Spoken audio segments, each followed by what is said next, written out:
ये जो 73 बिल्स जाते जाते मंजूर किए गए हैं, इनमें जो 36 बिल्स हैं ये कमेटियों को मुतल्लिका जो कमेटियां हैं उसमें भेजे ही नहीं गए। तो क्या ये ड्यू प्रोसेस मुकम्मल नहीं हुआ? ये कानून साजी कानूनी कहलाएगी? ये कानूनी तो होगी। उसका इस तरह से तरीका होता है कि फिर हाउस से यानी कौमी असम्बली से मंजूरी ले लेते हैं कि वो रूल्स को सस्पेंड करके इनको बराह रास्त असम्बली के अंदर डिस्कशन की इजाज़त दे दें। वरना आम कायदा तो यही होता है कि जब कानून को आता है तो उसको एडमिट करने के बाद फिर उसको कमेटियों के हवाले कर दिया जाता है और उनकी रिपोर्ट आती है तो फिर उसके ऊपर बाकी कार्रवाई होती है, मंजूरी की या नामंजूरी की। लेकिन इस केस में उन्होंने कहा कि रूल्स को सस्पेंड कर दिया जाए, हाउस ने मंजूरी दे दी तो अब वो कानूनी तो हो गया, लेकिन कोई पार्लियामेंट्री जो कन्वेंशंस है उनके मुताबिक एक नाकस तरीका है। जी सही है, रिवायत को फॉलो नहीं किया गया। तो सर ये 73 बिल जो आखिरी 3 हफ्ते में मंजूर हुए, आपके ख्याल में बहुत नागुज़ीर कानून साजी थी, ये बहुत ज़रूरी थे?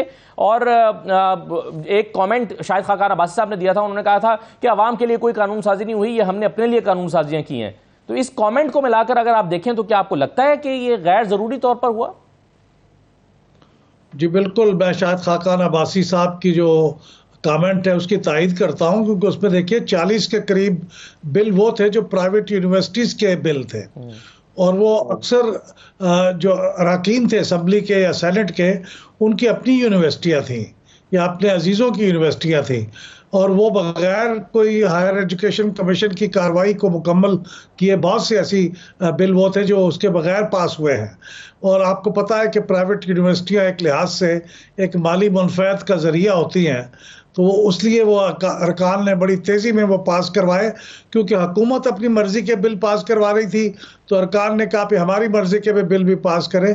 तो 40 प्राइवेट यूनिवर्सिटियों के बिल पास हुए हैं अचानक तेज़ी के साथ, और उनके ऊपर कोई ज़्यादा हायर एजुकेशन कमीशन की भी, मैंने जैसे अर्ज़ किया, उसकी जो फॉर्मेलिटीज़ होती हैं वो भी पूरी नहीं हुई।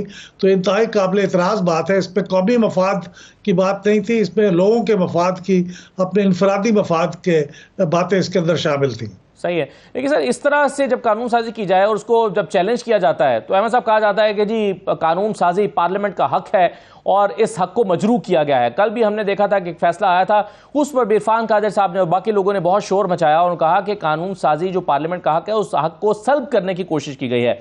तो आपके ख्याल में क्या ये चैलेंज हो सकती है कानून साजी?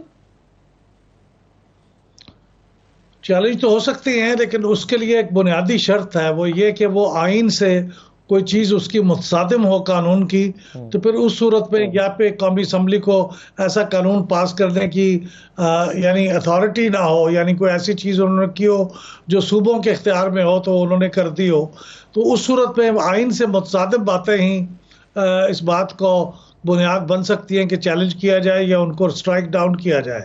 जैसा कि कल के कानून में हुआ था कि सुप्रीम कोर्ट ने कहा कि वो आइन से मुतसादिम है, इसलिए उसको स्ट्राइक डाउन किया गया।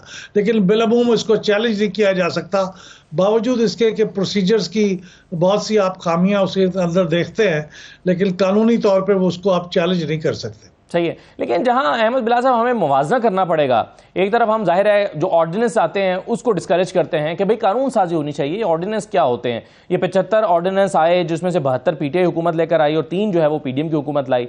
तो एक तरफ से तो इस हुकूमत की कारकर्दगी बेहतर रही कि उसने जो ऑर्डिनेंस था उस पर काम इन्हिसार किया और सिर्फ 3 ऑर्डिनेंस लेकर आई, लेकिन दूसरी तरफ जो कानून साजी हुई है उस पर भी बहुत सारे सवाल पैदा हो रहे हैं। तो फिर ऐसे में ऐसा लगता है कि फिर ऑर्डिनेंस ही बेहतर था। कम से कम यह है कि नई आने वाली असेंबली को पूरे गौर खौज करने के बाद उसको इख्तियार होता कि फिर वो कानून साजी इस पर करती। देखिए, हकीकत पसंदी का तकाजा यह है कि इस बात को भी एतराफ़ किया जाए कि ये जो पीटीआई के ज़माने में रिलायंस थी ऑर्डिनेंसेस पे, उसकी वजह यह भी थी कि बहुत स्ट्रॉन्ग अपोजिशन थी कौमी असम्बली में भी और सेनेट में भी, उनके पास मेजॉरिटी नहीं थी, तो इसलिए वो ऑर्डिनेंसेस जारी करते थे। और ये मौजूदा जो असम्बली मौजूदा हुकूमत जो थी, यानी आउट गोइंग हुकूमत शहबाज शरीफ साहब की सरबराही में, उनके पास तो जो अपोजिशन थी वो उस तादाद में थी नहीं कि उनकी कानून साजी के रास्ते में कोई बड़ी रुकावट डाल सकती, तो इसलिए ये ऑर्डिनेंसेस पे कम इनका इन्हिसार था।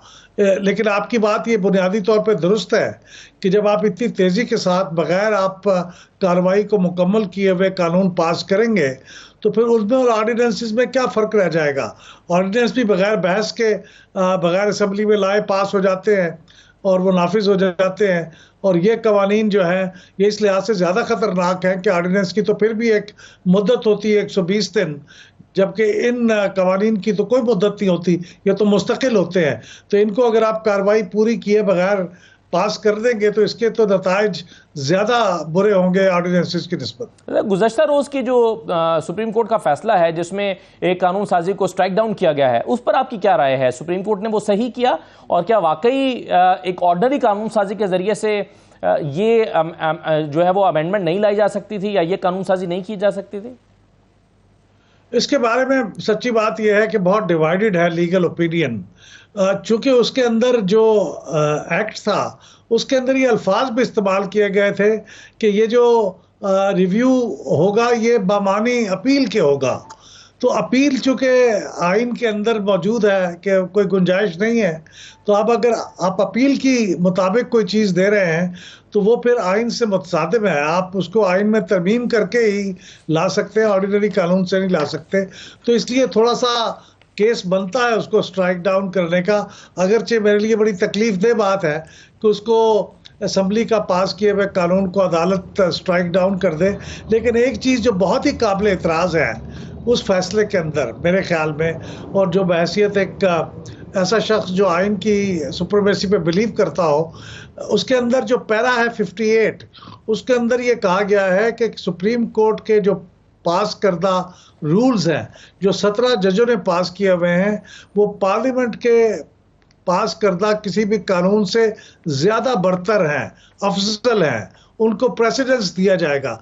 ये मेरी बात समझ में नहीं आई कि किस तरह से हो सकता है कि अवाम के मुंतखब नुमाइंदे कानून पास करें और उसकी सुप्रीम कोर्ट के रूल से भी कमतर हैसियत हो।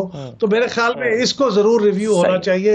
ये बिल्कुल ही मेरे ख्याल में गलत है। लेकिन साथ ही साथ अहमद साहब उसमें सुप्रीम कोर्ट ने यह भी कहा है कि अगर आप ये जो खास तौर पर जो सेक्शन 2 की आपने भी जिक्र किया और ज़्यादा बहस भी उसी पर हो रही है, तो उसमें ये कहा गया है कि अगर ये करना है तो इसके लिए आईनी तरमीम की ज़रूरत है और वो 2/3 मेजॉरिटी कर सकती है, यानी पार्लियामेंट की 2/3 अक्सरियत ही करेगी।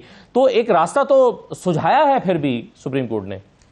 नहीं, वो रास्ता बिल्कुल बहैसियत इस पूरे कानून को अगर वो कह रहे हैं कि 2/3 मेजॉरिटी की ज़रूरत है तो उसमें तो एक वज़न है।